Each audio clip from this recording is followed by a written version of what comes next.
In this video, I want to show how to do a conditional replacement based on the column header. We'll be using this method in episode 126 part 2, but I felt it deserved its own video. In this case, I want to replace the X with the last word of my column header. I don't want to make a change in the name column, so I first want to create a step with all of the columns that I want to do the replacement in. And in that case, I simply want to grab all the column names except for the first column. Meaning we can use list skip to skip the first value. And we can use column names to grab all the column headers. And I want to explicitly say list skip 1 in order to make it clear I'm skipping the first value. You may want to add a list.select step if you want to remove more columns. In any case, I already have everything I need. Let's start out by adding a table.transform column step, and then I can change the values after. Afterwards, I'll show how to use table replace instead, but the syntax for table.transform columns is a bit easier, so we'll start with that. I can say I want to use text.lower just to get the syntax. In my case, I want to use List.Accumulate because I find it a bit easier. I also need to change the name of my step to make it more descriptive. I want to make one transformation for each column in my columns to change step, which means I want to delete this and replace that with an external List.Accumulate to say that I want to do one operation for each column to change. And again, we don't have to do that, but it's a method I prefer. This is similar to doing 3 times 1 instead of doing 1 times 3. I have 6 columns, so I want to do 6 transformations, but you could also have one transformation where you change all 3 columns. It's just a matter of taste. In any case, I want to loop over columns to change. My seed is then my original table, which is the change type step. My accumulator is, as always, state, current, which goes towards. And here I want my function. But since my transformation is based on the column header, I want to add a variable here.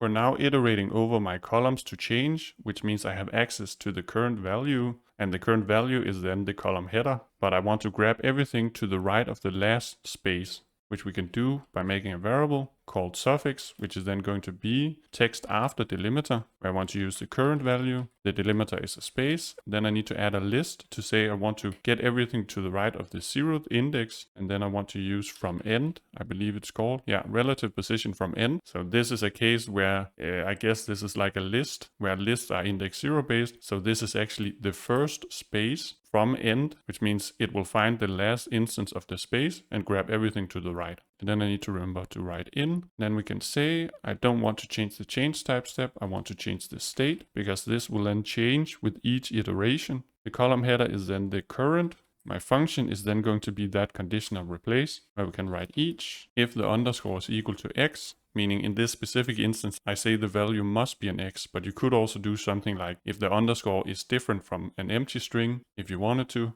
but I choose to make this specific. If this is the case, then I want to output the suffix, meaning I replace the underscore with suffix. Otherwise, I want to do nothing. And then I want to output type text, and then that is already everything. So that was very nice. In this situation, I assume that you remember to fix the columns to change, so you only have columns that you want to change, which I think is a fair assumption. Otherwise, you'd need to add some kind of condition. And we don't have to have this suffix variable, but I think it makes it a bit easier to understand.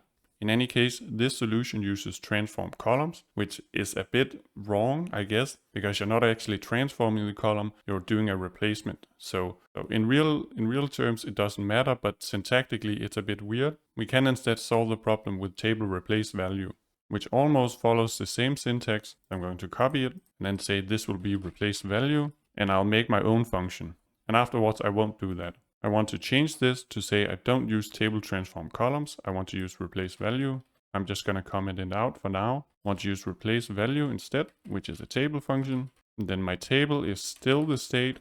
And then in this case, I want to use my own function. So I want to ignore the old value and the new value and write that myself. My replacer is then going to be, and this always takes the same syntax, current value, old, new. And I want that to be as text. If you don't set this as type text, then the column's data type will change to be type any. My replacement is then going to be, if my current value is equal to the x, then I want to change that to be the suffix. Otherwise, I want to do nothing. And then it doesn't recognize the underscore because it needs to be the old value. And then I also forgot that I need to specify what column am I operating on. And that's then going to be the current. And then it gives errors. We cannot convert the value null.